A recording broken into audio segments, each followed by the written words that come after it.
Muy bien, Ya. listo. Buenas tardes con todas, todos y todes. Bueno, continuamos esta tarde con la presentación de los libros. En esta tarde nos acompaña Israel Lucero desde Chile, nos acompaña también Marcela Hernández y Mónica Quevedo, si no me equivoco, de México. Me parece que todavía no han entrado les compañeros de España, así que vamos a continuar.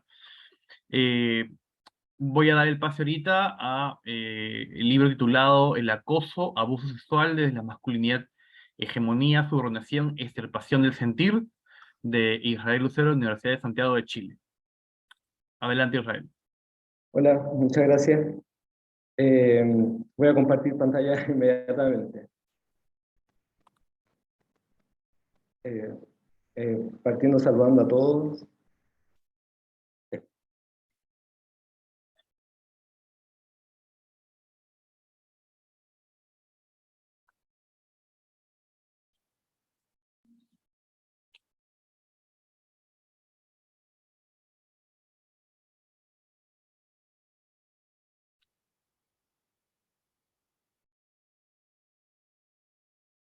Ya, parte. Mi nombre es Israel Lucero Al. Pertenezco a la Universidad de Santiago de Chile, vivo en Santiago de Chile, y el libro que vengo a presentar se llama El acoso, abuso sexual desde la masculinidad, hegemonía, subordinación y extirpación del sentir.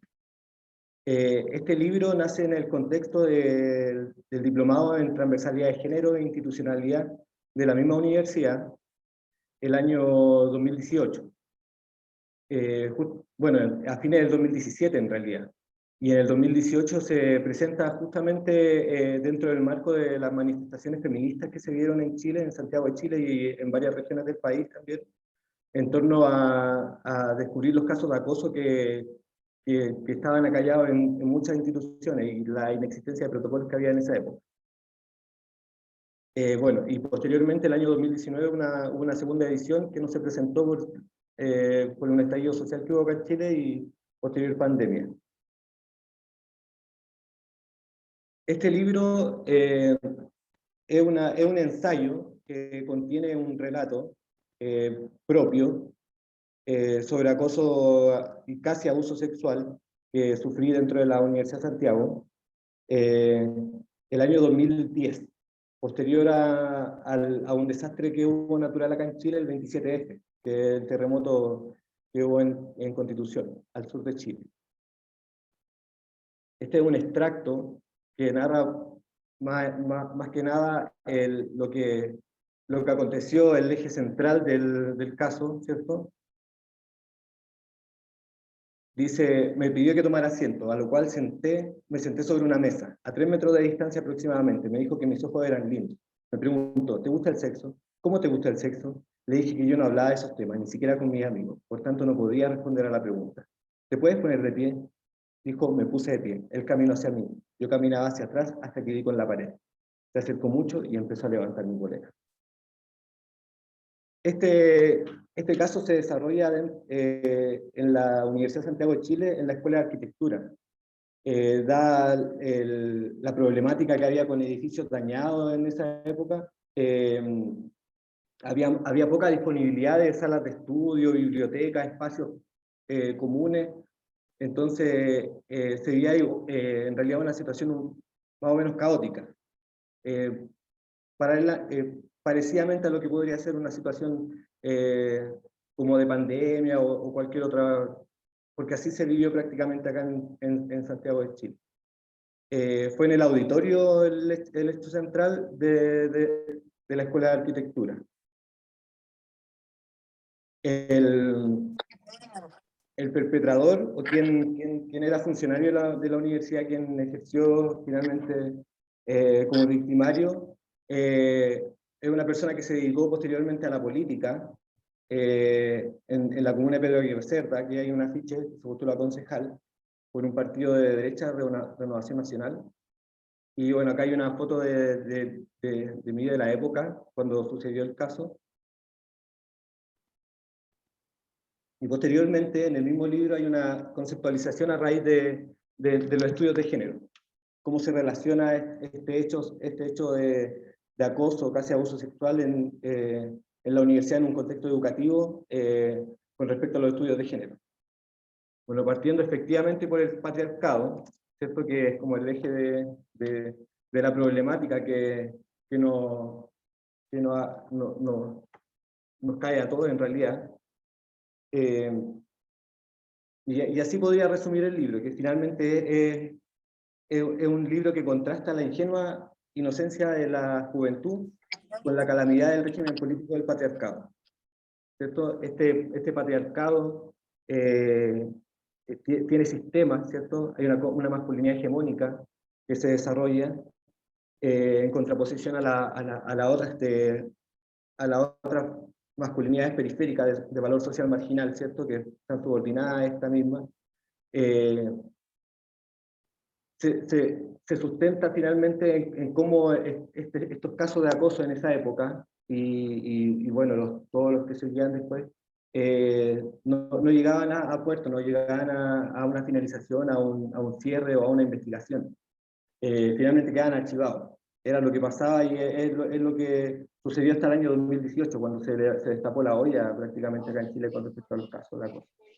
Entonces revela finalmente todos estos conceptos que dentro de los estudios de género, tanto como la complicidad masculina, el dividendo patriarcal que existe, para no hablar del acoso, para mantener ese status quo dentro de la misma institución, una heterosexualidad institucional profunda, una homofobia también respecto a cómo se llevan los casos de acoso. Siempre hay presunción de heterosexualidad. De hecho, el victimario, a muchos victimarios de las universidades fueron desvinculados por otras causas que eran ajenas a temas de acoso. De hecho, este victimario fue desvinculado porque lo encontraron bebiendo, bebida alcohólica. Entonces, finalmente por ahí se decantan los casos.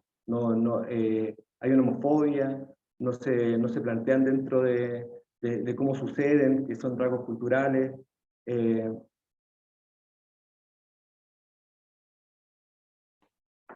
Siguiendo, bueno, como decía anteriormente, se denota el carácter hegemónico heterosexual institucional dentro de cómo se desarrollan los casos.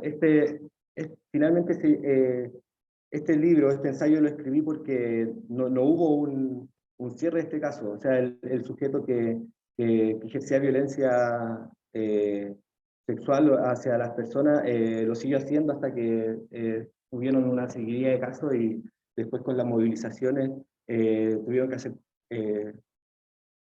tomar cartas en el asunto, aplicar justicia al respecto, y la creación de protocolos de protección estudiantil para que no volvieran a ocurrir estos casos, y también para una reparación respecto a eso. Adicionalmente, cómo se llevan estos casos dentro de la institución, y cómo, bueno, todavía cómo se llevan, y con el tratamiento psicológico pertinente se lleva a cabo una desensibilización sistemática, ¿no? O sea, la persona se tiene que insertar sí o sí al mundo académico, sí o sí a su puesto de estudiante, viviendo, revictimizándose, compartiendo con el victimario, sin que esto se resuelva a la brevedad. O sea, eso es lo que sucede, bueno, todavía hasta ahora dentro de las instituciones en Chile, por lo menos. Los protocolos sí funcionan, pero el proceso no es inmediato, es largo. Y bueno, para ir un poco cerrando, este libro se publicó gracias a una editorial argentina que estaba de paso acá en Chile, que tomó este ensayo y lo quiso hacer libro, dado la magnitud del caso y cómo se recepcionó acá en la Universidad de Santiago. O sea, para las movilizaciones fue un detonante para que se formalizaran protocolos de protección estudiantil respecto a la violencia de género eh, que sigue ocurriendo. Entonces, esta editorial empezó a tomar todos estos casos y adicionalmente textos referentes a feminismo y estudios de género. No sé si estoy en la hora. Sí, te queda un minuto, Israel, pero no sé si quieres indicar algo más. Sí, mostrarle el librito. Este es el que se imprimió en Argentina, tiene ISBN argentino, es prácticamente de allá, eh, y lo tengo acá listo para que lo vean. Gracias, muchas No, gracias. a ti, Israel, y sobre todo por transformar algo tan personal en algo que merece ser escuchado y leído por todas, todos y todos, ¿no? Gracias, muchas gracias de verdad. Vamos ahora, si te parece bien, a dar el pase a Marcela Hernández y Mónica Quevedo. No sé cuál de las dos, no creo que Marcela primero tú, Mónica primero, ¿quién de las dos? Eh, Ellas van a presentar el libro Violencia Digital contra la Intimidad Sexual, es un informe. Ambas pertenecen al Frente Nacional para la Solidaridad, ¿no? Sororidad, perdón. Muy bien. Adelante, compañeros. Bueno, yo voy a empezar y Moni va a intervenir en un fragmento y yo cierro. Vale. Ay, Isra, ahora sí que te rifaste en el tiempo. Yo voy a tratar, estoy un poco nerviosa porque siento que es un montón de información que tenemos preparada. Entonces voy a tratar de ser lo más breve también para ajustarme al tiempo que tenemos. Por ahí ya ven la presentación, ¿sí, verdad? Bueno, esta es como una adaptación a la diapositiva de la portada de este informe de violencia digital contra la intimidad sexual en México. Y bueno, primero contextualizar que este informe es coordinado justamente por el Frente Nacional para la Sororidad, que es una agrupación feminista que, perdónenme, que creó e impulsó la ley Olimpia en México y actualmente lo está haciendo en la América Latina, que es un conjunto, un marco legislativo que protege a las mujeres de la violencia sexual en medios digitales, además de que crea un tipo penal para justamente elevar a calidad de delito la difusión y producción de contenido íntimo sin consentimiento. Y bueno, en este informe se sistematizan más de 1.700 casos que hemos atendido y acompañado esta agrupación desde 2019, 2020 y 2021. Y se hacen uso de herramientas de Big Data para obtener información de las personas agresoras. Y bueno, con esta información es posible generar estadísticas, esperando que la información vertida en este informe pues, pueda servir para los tomadores de decisiones en políticas públicas. Contextualizar, bueno, Ley Olimpia es ya un movimiento político feminista en Latinoamérica. Fue iniciado por Olimpia Coral Melo, que fue ella misma víctima de violencia digital, de la difusión de un video sexual de ella sin su consentimiento, y fundó el Frente Nacional para la Sororidad, que pues aglutina muchas colectivas feministas en México principalmente y ahora también en América Latina en varios países, en torno a esto, a la lucha de los derechos digitales de las mujeres, ¿no? Y en contra de la violencia sexual en estos espacios. Las defensoras digitales son como las células locales en cada una de las entidades de aquí de México que se agruparon para acompañar los casos y para llevar Ley Olimpia a sus congresos. Y bueno, Female Leaders es otra agrupación feminista que nos ayudó con la parte de Big Data.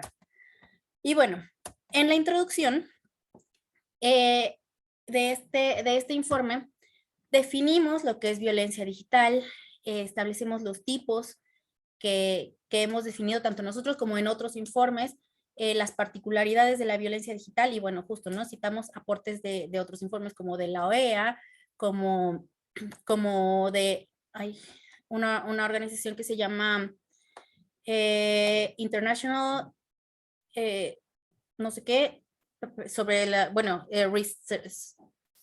no me acuerdo ya, pero sobre investigación sobre las mujeres, ¿no? Que bueno, pues tiene como su prestigio en Europa, en Reino Unido. Luchadoras son mujeres, las comisiones de derechos humanos de acá, de México.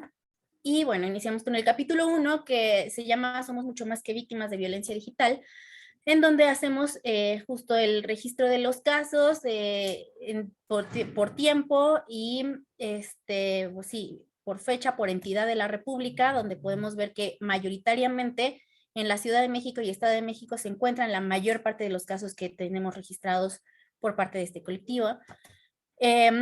visibilizamos que es un problema de género al notar que más del 95% de las víctimas son mujeres y el 80% de las personas agresoras identificadas son hombres.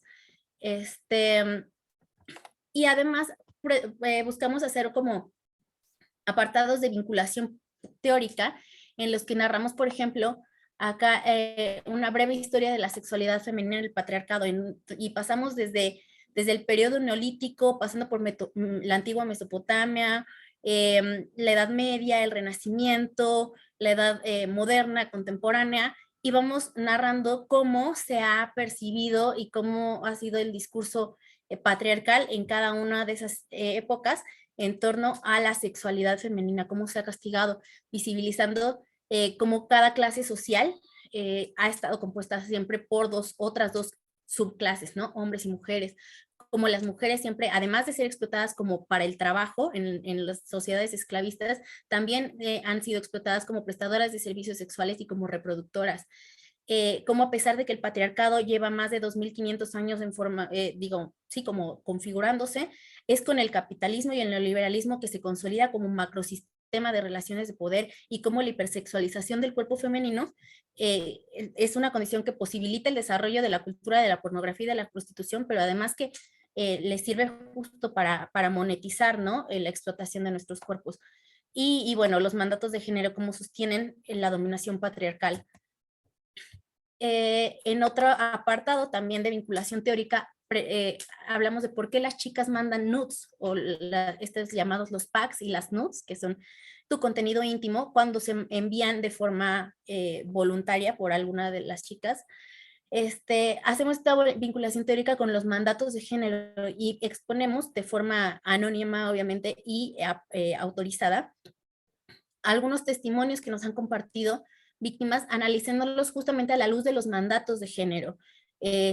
Acá expongo algunos de, yo tuve la culpa, merezco todo esto, les fallé a mis padres, otras, híjole, me siento culpable porque me gustó hacer sexting, y todo esto lo vinculamos, ¿no? Con los mandatos de género, con esta teorización en torno al amor romántico, y el círculo de violencia, porque también hacemos la diferenciación entre el consentimiento, el pleno consentimiento manipulado y totalmente bajo coerción.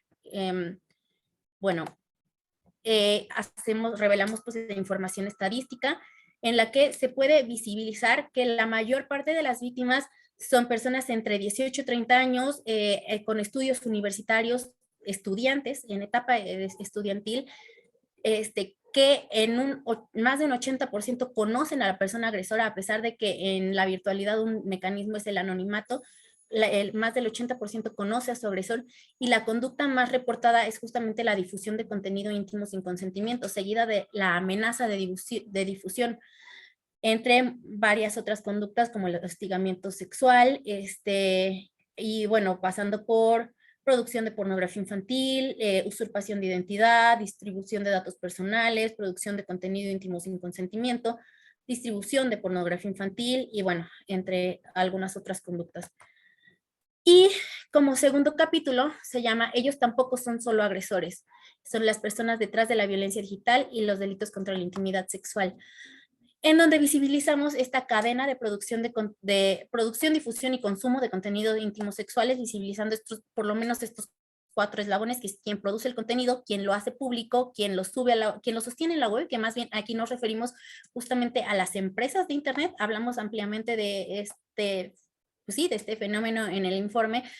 ¿Quiénes son los dueños, los administradores, estos empresarios, estos llamados CEOs, no proxenetas, CEOs, que sostienen mercados de explotación sexual en línea, en donde están un montón de contenido íntimo de mujeres principalmente, sin que ellas consientan, o sin que ellas quisieran estar ahí expuestas, ¿no? Exponiendo su intimidad. Y finalmente, un cuarto eslabón, quienes lo consumen, que somos todas y todas las personas que en algún momento hemos descargado, reproducido, dado like, compartido alguno de estos contenidos sin saber, sin tener certeza de que las personas ahí desean aparecer, ¿no? Y bueno, también damos información estadística de las personas agresoras proporcionada por sus víctimas, por las mismas víctimas que recurren a nosotros. Y podemos ver que también el rango de edad mayoritariamente se encuentra entre los 18 y los 30 años, que la mayoría eran, bueno, son exparejas de las personas que están denunciando la acción, también son, o sea, bueno, otras personas cercanas,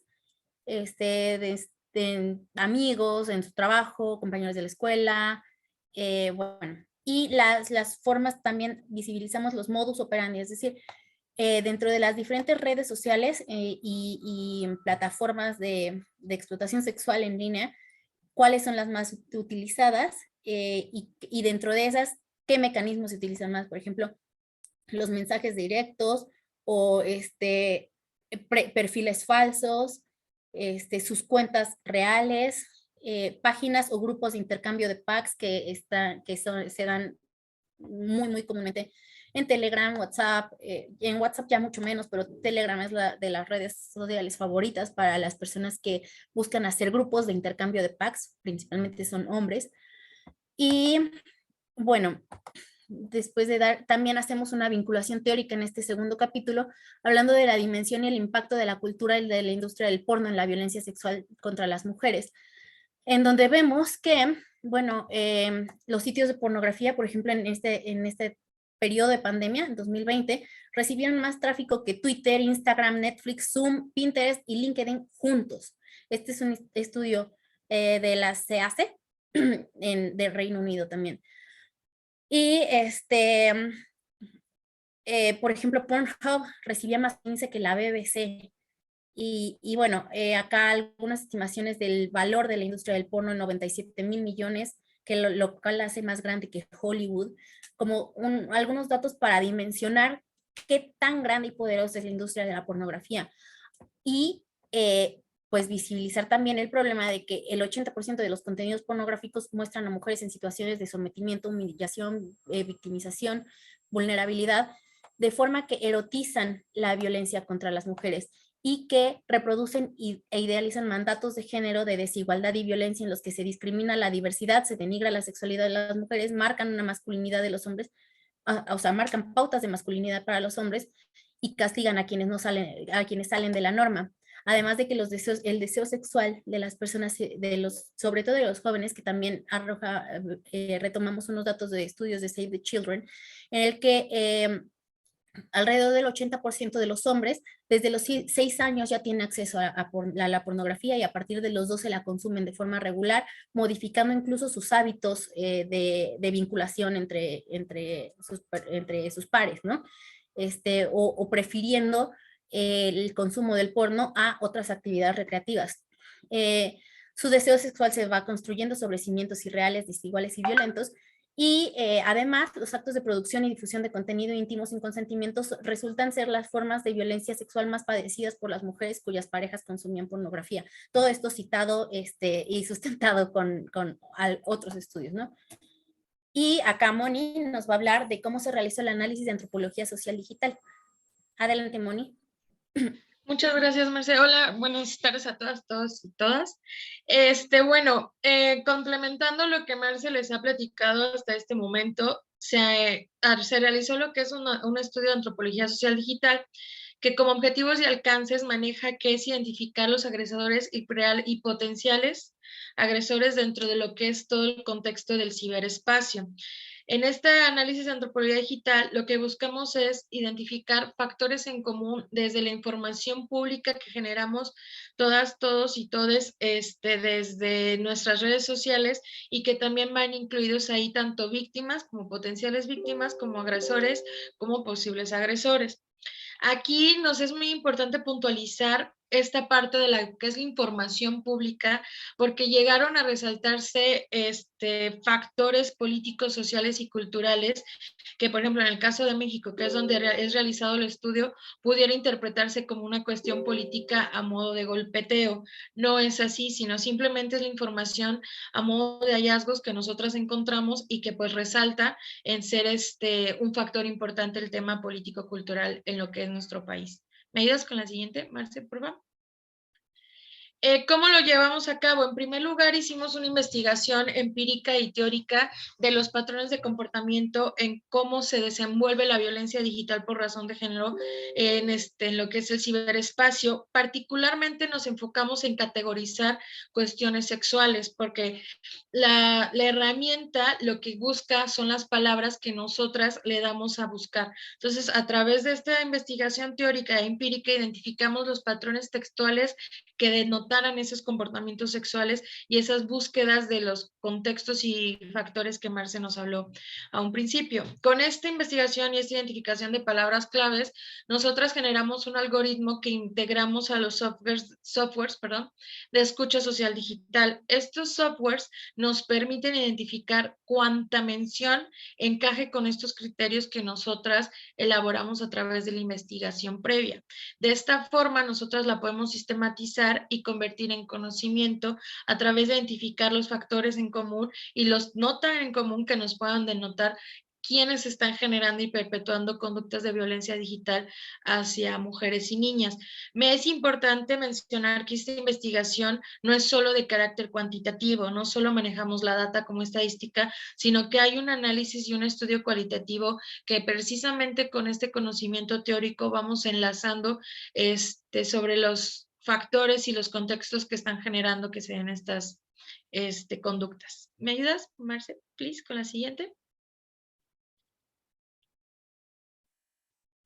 En el caso particular de México, analizamos como periodo del tiempo del 1 de octubre del 2020 al 30 de junio de 2022. Esto nos permitió contextualizar la coyuntura de lo que fue la pandemia, que bueno, igual varios estudios pues ya nos arrojan luz en el sentido de cómo la migración digital se acrecentó indudablemente con el factor pandemia, porque pues al ser resguardadas, pues entramos a un tema de interacción digital más fuerte del que ya traíamos. En este periodo para México identificamos 330,747 menciones que denotaban algún contexto de violencia digital. Aquí también categorizamos, una disculpa, déjenme silenciar esto, ya. Aquí lo categorizamos en 5 variables particulares. Una, que la violencia digital se fuera denotando a través de discurso de odio, es decir, insultos, amenazas, señalizaciones con estereotipos y toda esta parte que engloba esta categoría. Resaltamos la parte de los consumos de packs, dado que el objetivo del informe era resaltar la violación a la intimidad sexual. Esta parte de consumo de packs era estos escenarios donde había personas que buscaban contenido no autorizado por parte de algunas mujeres o también cuestiones de la pornografía, como comentaba Marce, y vimos importante distinguirlo de la venta de packs, estas publicaciones en las que se puede denotar una venta consensuada de contenido íntimo, pero que no es posible para nosotras identificar como fidedigna esta razón, sino que también son estas redes que se disfrazan de un contenido consensuado, pero realmente están promoviendo una difusión de contenido sexualizado. Otro hallazgo importante fue que identificamos cuáles de estas menciones son denuncias de violencia identificada en el contexto digital y también cuáles de ellas son acciones gubernamentales que pues en comparación es la mínima. ¿Qué nos permite también, no, sí, Marce, perdón, está perfecto, qué nos permite también identificar esta metodología? Lo que les comentaba, particularidades de las personas agresoras. En este caso, para el caso México, identificamos que les gustan las mujeres, que les gustan la vida solitaria, como mencionaba Marce, que están en las principales ciudades aquí en México, tienen una escolaridad considerada alta, es decir, principalmente de universidad en adelante. Se identifica que se dedican a la venta y servicios administrativos, la mayoría son solteros y sin hijos, y tienen una edad entre 18 y 24 años. Esto nos permite ir perfilando al agresor promedio y al posible agresor. Cabe destacar, y me es muy importante puntualizar, que metodológicamente toda esta información viene de nuestros patrones de comportamiento digital, es decir, es como se han comportado estas personas que a través de sus publicaciones denotan conductas de violencia y este es el perfil que nos arroja la herramienta. Tenemos también información teórica que nos indica que hay una distinción en nuestra vida offline y nuestra vida online, es decir, es podemos ser o muy similares o muy distintos. En el caso de las personas agresoras, hay esta distinción de que los comportamientos digitales los denotan de una forma y su vida en offline los denota en otra.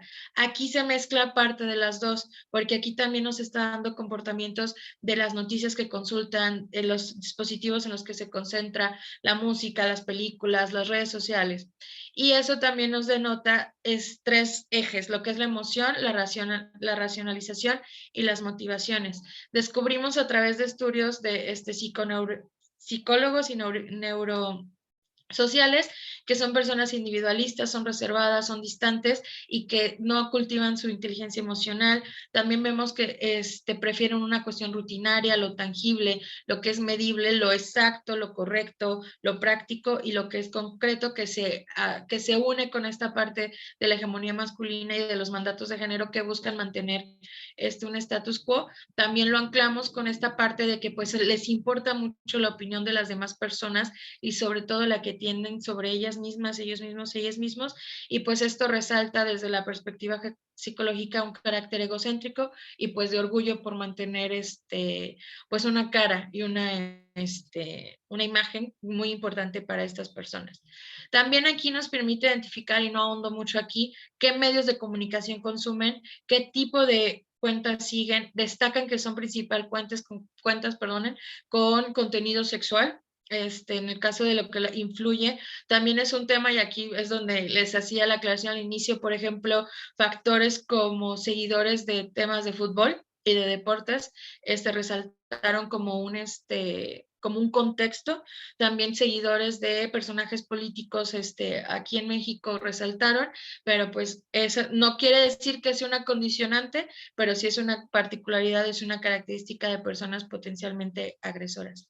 Marce, ¿me ayudas con la siguiente? Aquí hicimos el match con los registros y organizaciones que sean, y estadísticas y datos que se han identificado en el frente, que eran los que hablaba Marce al inicio de esta charla, de que efectivamente son mayoritariamente hombres, una alarmante proporción de ellas, a las mujeres, o sea, sí hay mujeres identificadas como agresoras, pero pues la proporción es distante enormemente. También identificamos pues este consumo asiduo de pornografía y de contenidos sexuales que violentan indirecta o directamente a las mujeres, y también siguen este tipo de personas que son influencers que manejan un contenido de esta índole. Y que bueno, lo concentramos en las 3 ciudades más importantes de nuestro país, y con eso termino, y que pues son hábitos de consumo de entretenimiento, al igual que de comunicación, y que pues realmente les encontramos en mayor medida en Twitter, que pues es la red social con menos candados para este tipo de contenido, a diferencia de lo que es Facebook. Última aclaración, TikTok, todos conocemos la realidad de TikTok, no entra en este estudio porque en el momento en el que se realizó no estaba tan fuerte como lo es hoy en día. En una futura actualización de este informe que ya estamos llevando a cabo, vamos a considerar esta red social. Y de mi parte eso es todo, muchas gracias. Gracias, Marcela y Mónica. Espera. Todavía, es que nada más pues cierro nada más esta parte, porque concluimos, perdóname, No te preocupes, David. dale, no te preocupes, tranquila, dale. Concluimos el informe justamente con un apartado que se llama la transformación de las prácticas de los hombres y sus masculinidades, de potenciales agresores a potenciales agentes de transformación social, en las que, digamos, como hacemos un pequeño esbozo de 6 puntos sobre la educación sexual integral, sobre el grupo de pares y la interpelación necesaria, sobre la sexualidad masculina, sobre las decisiones que toman los hombres jóvenes en la intimidad, que son también políticas, la articulación política de los hombres contra la violencia y la participación de las mujeres feministas en las redes de masculinidades. Con eso concluimos el informe de violencia digital del Frente Nacional para la Sororidad. Y bueno, ya, ahora sí, es todo. Gracias. Gracias a ambas. Bueno, si hubiese personas que también están dentro del, sumando este informe, este estudio, pues también agradecerles, sumamente importante, en el caso también de Israel y tanto Marcela como Mónica, súper importante cómo en ambas, de manera transversal, se puede ver mucho este tema de la invasión de los cuerpos, ¿no? Comentarles de repente rápidamente, agradecerles a ambas, a Marcela y a Mónica por la exposición, también a Israel, comentarles a los tres que por favor, si tuviesen a bien compartirnos esta publicación para poder difundirla en las redes sociales, nosotros se los agradeceríamos un montón.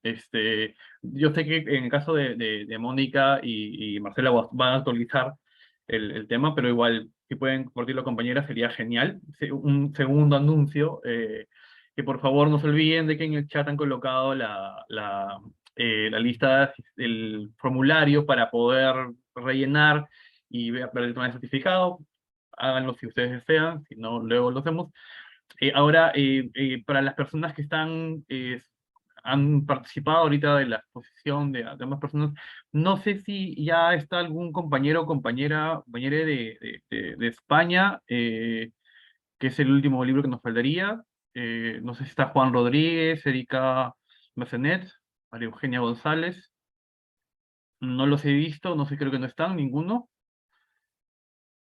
No, creo que no. Parece que no están, pero bueno, dale.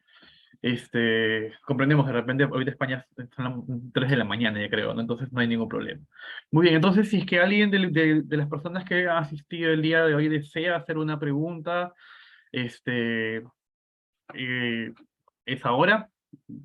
Anímense a hacer alguna pregunta a Israel, a Mónica o a Marcelo, si no, yo también me lanzo con algunas preguntas por ahí. Leo, levantó la mano. Sí, Adelante, quisiera hacer Leo. una pregunta a Israel sobre cómo la institucionalidad hace para tramitar el tema de tu caso, pero además de otros casos. O sea, por ejemplo, en Ecuador tenemos algunos casos de violencia sexual en instituciones educativas y la tendencia ha sido, digamos, proteger o intentar salvaguardar la imagen institucional versus actuar de manera integral en la reparación, etcétera, de las personas que han sido víctimas de algún tipo de violencia. Entonces, me gustaría que nos contaras respecto a cómo fue la experiencia, Israel. Mira, como era antes del 2018 acá en Chile, los casos se tomaban de la siguiente forma. Supongamos, en mi caso se enteró un profesor, el jefe de mi carrera, de ingeniería matemática, y él habló con el rector. Lo que hicieron en ese entonces, lo que hacen siempre a uno, derivarlo a atención psicológica inmediata, y se supone que se inicia un sumario administrativo. Antiguamente, quienes estaban a cargo del sumario administrativo por parte de los estudiantes era la Vicerrectoría de Asuntos Estudiantiles. Y el secretario general de la universidad, que es quien ve los aspectos legales. Antiguamente no se hacía nada, entonces uno iba, no sé, podía preguntar todos los días, todas las semanas, todos los meses sobre un caso, y no pasaba nada. Me decían, no, es que todavía está tramitando. Y antes no se sabía cómo se conformaba así la comisión o quién investigaba el caso. Aparentemente eran las mismas autoridades. Actualmente, cuando se hace la denuncia, claro, pasa el mismo proceso en que el estudiante o la persona que sufrió violencia es atendida psicológicamente. Después se conforma una fiscalía o quienes investigan el caso y que son profesores o profesoras de la universidad, designadas por la comisión de género de la institución.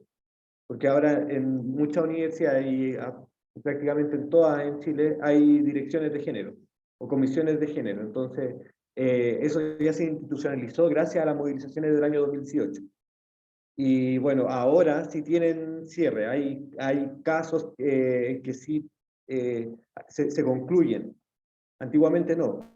Por lo menos con mi caso, se extravió, volvieron a denunciar 6 años después, un caso similar o más terrible, porque hasta la familia de la víctima apareció. Ahí volvieron a preguntar sobre el caso. Y eso es lo que sucede, eso es lo que sucedía en ese entonces, pero ahora no. Eso.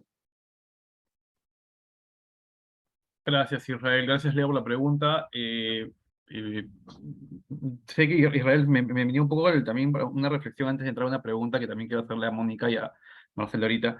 Me venía mucho, hace poco tuve la suerte de leer no llegó, por eso digo la suerte, de un compañero de México que estaba abordando todo el tema de la violencia sexual que sufrieron los hombres en México en la época de guerra sobre todo en el tema de las esterilizaciones forzadas, que también hubo en México, también acá en Perú.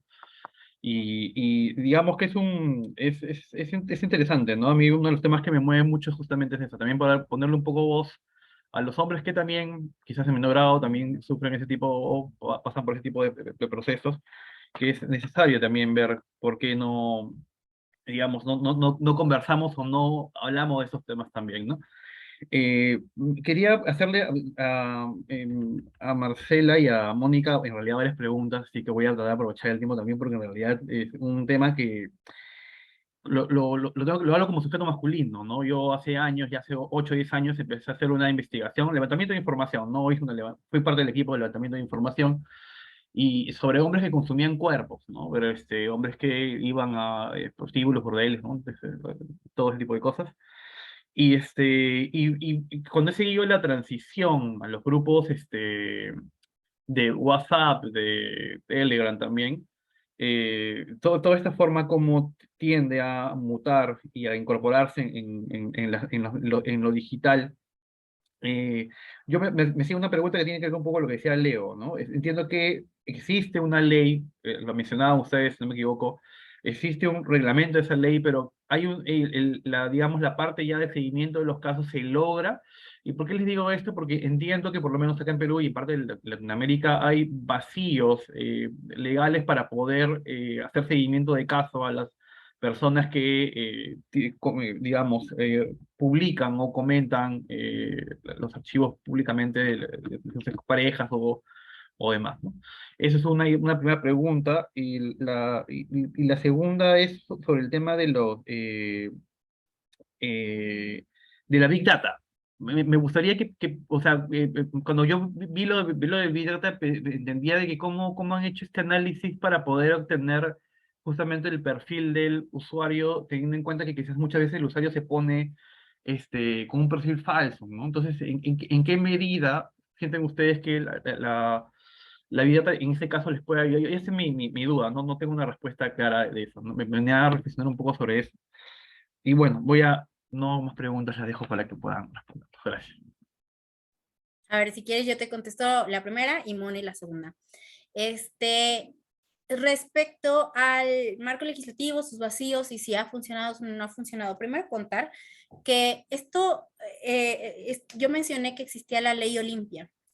La ley Olimpia, a nivel jurídico, en realidad son conjuntos de reformas, como un paquete de reformas a dos instrumentos legales, principalmente aquí en México se llama la Ley General de Acceso a las Mujeres a una Vida Libre de Violencia, en donde se nombra, se define la violencia digital y se asume, se reconoce como una forma de violencia de género en contra de las mujeres.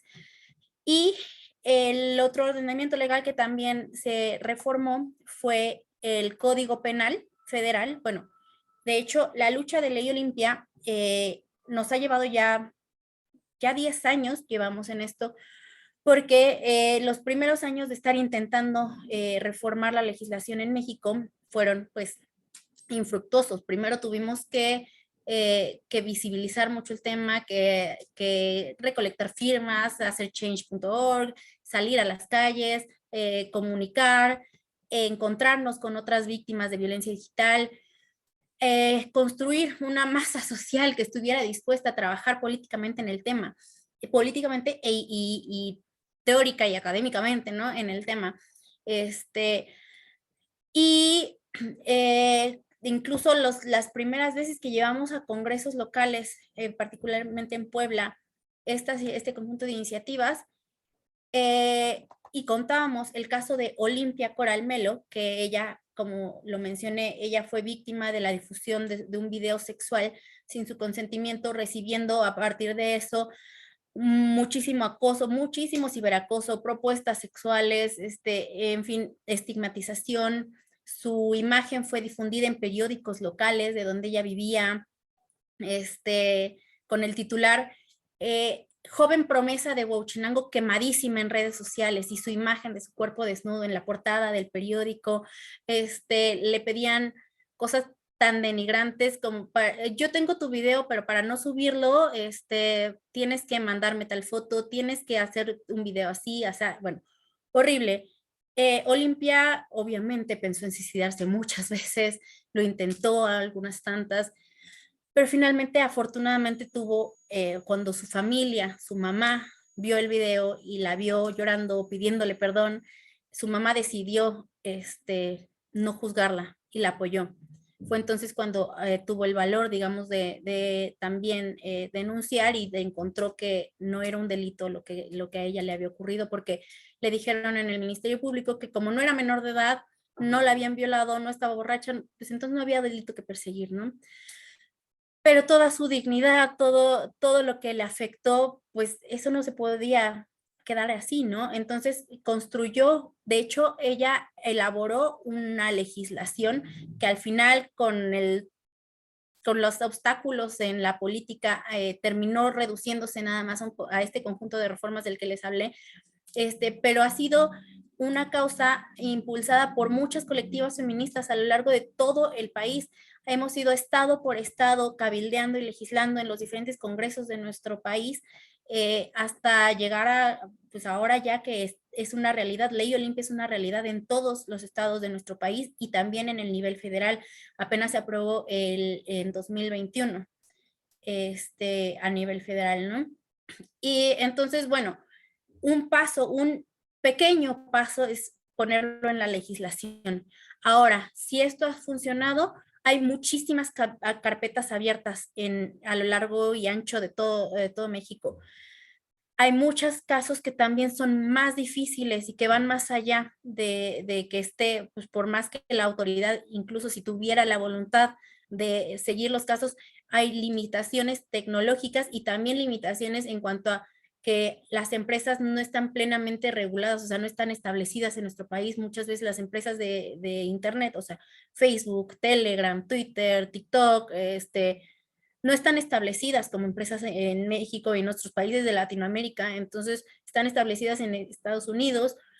Algunas tienen representaciones locales, pero no todas. Entonces se rigen bajo la legislación de Estados Unidos y en el estado de Estados Unidos donde estén. Entonces, es difícil establecer la vinculación que podría realizarse si, por ejemplo, México ratificara el convenio de Budapest. Pero bueno, hay muchos sí, trabas legales también, pero no solamente legales, sino técnicas, tecnológicas, que a veces, por ejemplo, nos comenta la Policía Cibernética. El Ministerio Público me mandó la orden de intervenir tal comunicación. Cuando tengo la orden judicial, pues sí puedo intervenir en las comunicaciones, pero me dice que tenga toda la conversación de tal correo electrónico. Para resguardar todo eso necesito un disco duro de 33 terabytes. No existe eso, ¿no? Cosas así. Entonces necesitamos que los ministerios públicos, los jueces, las policías cibernéticas, las secretarías de seguridad hablen el mismo idioma, que las víctimas también estén bien informadas de cuáles son sus derechos, porque existen las medidas cautelares que muchas veces muchos ministerios públicos no las ponen, ¿no? No las establecen, que en las medidas cautelares se dice que la autoridad va a enviar oficios a las plataformas digitales para que detengan la difusión de esos contenidos. Bueno, también pasa que la autoridad lo hace, pero las empresas tardan tanto en contestar porque pues, al final no tienen algo que las vincule. O sea, trabas hay, retos hay, las carpetas, o sea, las mujeres siguen haciendo uso cada vez más de esta legislación porque empiezan a conocer sus derechos y porque al final para ellas es un respaldo, es un gran respaldo, es un cambio total en la narrativa de decir, bueno, el Estado está diciéndome que sí es cierto, que yo tenía razón, que sí estoy siendo víctima, que no estoy loca y que tengo derecho, ¿no? Y que mi agresor es quien tiene que ser juzgado, no yo. Entonces, eso es un cambio de paradigma total que ha funcionado aquí en México, que los medios de comunicación se han limitado muchísimo, a diferencia de otros países, como ahorita actualmente estamos legislando en Argentina la ley Olimpia, y en Argentina es tremenda la difusión de contenido íntimo en medios masivos de comunicación. En la televisión lo hacen de forma totalmente impune y siguen juzgando a las víctimas. Acá en México las narrativas han ido cambiando a raíz de toda esta lucha feminista. Además, el gobierno mexicano lo reconoce como uno de los grandes logros del movimiento feminista, ¿no? La ley Olimpia. Además de que ONU Mujeres, por ejemplo, lo ha reconocido como una legislación vanguardista para nuestra región en salvaguardar los derechos de las mujeres a una vida libre de violencia en medios digitales. Entonces, pues sí, falta mucho por hacer. Ahí ya vi, o sea, sí veo que tengo poco tiempo, pero no se alcanza a ver lo que escribiste. Pero ya entendí. Voy cerrando. Falta muchísimo por hacer. Sí hay trabas, sí hay podría decirte más o menos en una proporción, al menos acá en Ciudad de México, de cada 100 carpetas, solamente un 10%, 5% son realmente vinculadas a proceso. O sea, sí es una brecha muy grande. A nivel nacional hay 8 sentencias por ley Olimpia. O sea, sí hay casos que se han logrado. Y perdóname, Moni, porque también tienes tú tiempo. Ya mejor ya ahí me callo. Sí, un favor, chicas, discúlpenme por No, interrumpir. sin problema. Sí, lo que pasa es que nos quedan ya 4 minutos, así que, Mónica, te pido que 3 para Concisa. el último minuto les diga, les mande un abrazo, los salude y nos vamos porque así es Hecho. lamentablemente el tiempo. Aceptó el reto. Pues mira, en resumen, el concepto que engloba toda esta parte es el Machine Learning. O sea, toda la parte de Big Data a partir de Machine Learning es el que recaba toda esta información. Por ejemplo, en el día en Twitter se realizan 500 millones de tweets. Entonces, nosotros le dimos la instrucción a esta inteligencia artificial que buscara dentro de todos los tweets que se hicieron en México en el periodo, las 5 principales características de las personas agresoras con base a la metodología de las Big Five.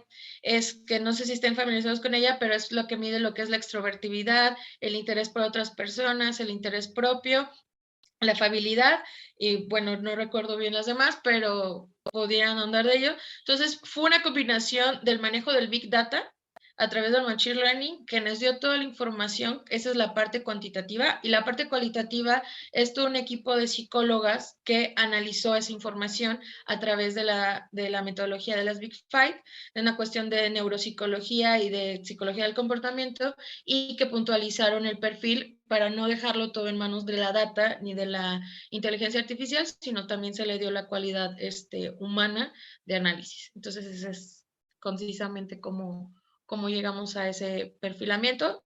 Y es movible porque pues la conducta humana, como todos sabemos, pues es variante, entonces vamos ajustando. Perfecto, gracias. De verdad les agradezco. Ya nos quedan solamente 2 minutos. De verdad me hubiera encantado seguir conversando con ustedes, hacerles más preguntas a Israel, a Marcela y a Mónica también. Yo les agradezco sobre todo por la presentación de hoy día, por el tiempo, por el empuje personal, el esfuerzo personal, colectivo que hacen para poder investigar estos temas. Y los invito a que continúen, a que sigan haciendo estas investigaciones, a que le pongan voz a su propio ser interno y también voz a las personas que ustedes acompañan en estos procesos tan importantes. Les agradezco a los tres, a las tres por su tiempo, y no se olviden por favor de compartir sus publicaciones con nosotros, para difundirlas. Digamos que es sumamente valioso lo que se están haciendo y es necesario poder difundirlo lo más que se pueda. Les agradezco, un gusto haber estado con ustedes, les mando un fuerte abrazo, también a Leo y a la gente del coloquio, y nada, invitarlos a que continúen el día de mañana con las demás mesas que tenemos un montón de temas ahí, súper también valiosos e importantes. Bueno, ha sido Leo, no sé si quieras decir algo más, ya para ir cerrando de repente. No, muy bien, muchas gracias a Israel, a Mónica, a Marcela. Bueno, Mónica hizo ahí el súper resumen de tu pregunta, el Big Data, excelente. Creo que hay muchas provocaciones, creo que es un mundo, tenemos que profundizar más en el conocimiento, creo que es fascinante y además ahí se está librando la vida en los momentos de ahora. Sí, el metaverso, por ejemplo, que va a ser otra posibilidad de desarrollar y escalar con el advenimiento también del 5G, etcétera, etcétera, pues nos van generando nuevos retos y creo que uno de ellos es cómo vamos generando capacidades para entender la virtualidad y mirar también cómo los abusos del poder se dan en esa virtualidad y finalmente estos abusos del poder son vulneraciones a los derechos humanos, en este caso las violencias que se van perpetuando sobre el cuerpo y el ser de las mujeres. Entonces creo que ahí tenemos que hacer un trabajo muy importante y no agradecerles bastante. Les invito a que inviten en sus redes, en sus espacios, para los espacios que tenemos en estos 3 días. Mañana vamos a tener un debate epistemológico con 3 personas que vienen haciendo 3 líneas de trabajo importantes en Brasil y vamos a tener pues un nutrido número de mesas temáticas para disfrutar el día de mañana. Entonces, muchas gracias y también buenas noches desde Quito, Ecuador.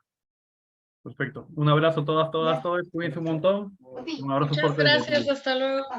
Chao Marcela, chao Mónica, Israel, Leo, cuídense un montón. Gracias, Bye, Eduardo. felicidades, Isra. Chao, chicas. Chao, gracias. Cuídense un montón.